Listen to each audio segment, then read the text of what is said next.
Vamos então dar sequência ao Jornal da Manhã, porque o presidente Lula deve se reunir hoje com integrantes do governo na véspera do prazo final para sancionar o texto, o projeto que regulamenta a reforma tributária. Está chegando conosco a Luciana Verdolim.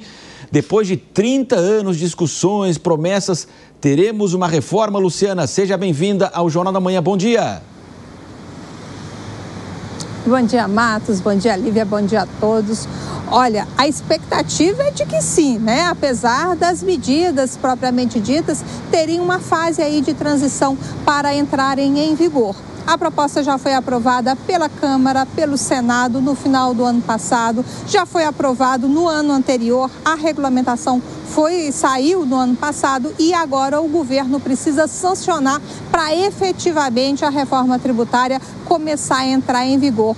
A reforma sobre o consumo, porque a reforma sobre a renda ainda vai começar a ser discutida. O que a gente sabe é o seguinte: o ministro da Fazenda, Fernando Haddad, e a equipe dele já fizeram algumas observações, já sugeriram, né, os integrantes lá do Ministério da Fazenda já sugeriram alguns vetos, porque o discurso é o seguinte: o Congresso Nacional incluiu um monte de exceções. O que significa isso? Um monte de setores, vários setores que vão ter regras diferenciadas, que não vão pagar a alíquota cheia. E isso, na prática, aumenta a alíquota final, porque o ministro tem avisado há bastante tempo que quanto maior o número de exceções, maior a necessidade do tamanho da alíquota da reforma, né, do imposto que vai ser pago por todo mundo no final. Por isso, a expectativa é de que esses vetos sejam discutidos logo mais aqui no Palácio Planalto. Presidente Lula chega daqui a pouquinho, às 9 horas da manhã. Ele tem encontro com o ministro da Secretaria de Comunicação Social, que tomou posse essa semana, e também o secretário de Comunicação. Logo depois, aí tem a reunião ampliada com o vice-presidente Geraldo Alckmin, com a ministra da Casa Civil substituta, ministro da Fazenda, ministro da Secretaria de Relações Institucionais, da Secretaria de Comunicação, que está acompanhando todos os trabalhos do governo até para afinar o discurso da administração federal. O advogado-geral da União, Jorge Messias, também foi chamado, assim como o secretário extraordinário da reforma tributária, Bernard Rappi. O presidente sai para o almoço logo à tarde, no início da tarde, às 14h30, tem secretário especial para assuntos jurídicos da Casa Civil, também aqui no Palácio do Planalto, e depois uma grande reunião que vai discutir provavelmente a questão em torno de mudanças climáticas. A reunião da COP30 que vai acontecer esse ano no Brasil vai ser um dos temas do encontro de logo mais à tarde, que vai ter a participação de novo da Casa Civil, das Relações Exteriores. O ministro Mauro Vieira já foi chamado, da ministra Marina Silva do Meio Ambiente, da Secretaria de Comunicação, e o assessor especial da Presidência da República para Assuntos Internacionais, Celso Amorim. O presidente encerra a agenda hoje aqui no Palácio do Planalto às 4h30 da tarde com o ministro dos Transportes, Renan Filho.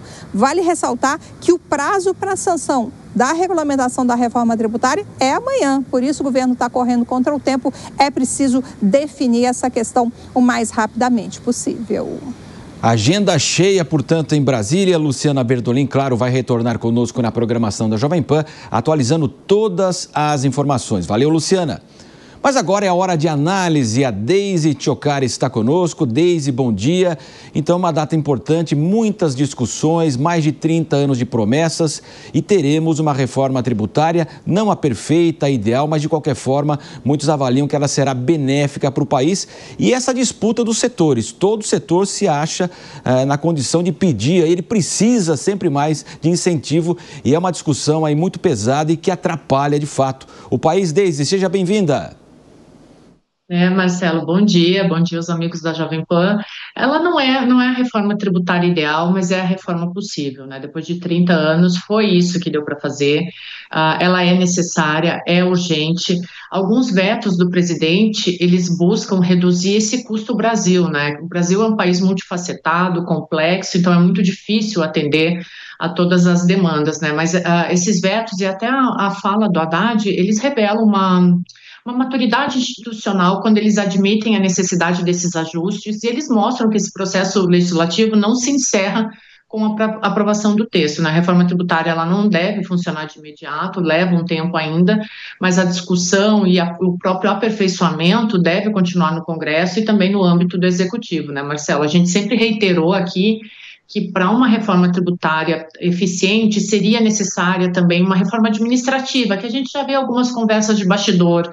É muito difícil você fazer uma reforma tributária e não colocar junto a isso também uma reforma administrativa. A gente sempre fala aqui que o Estado brasileiro ele é obeso, é inchado e na maior parte ele é ineficiente. Então, que se comece a discutir agora a reforma administrativa. Mas para um começo de ano, para 2025, a sanção da reforma tributária ela é um ponto positivo, é uma notícia positiva, mas agora a gente precisa dar os ajustes necessários para que o Brasil comece a efetivamente funcionar.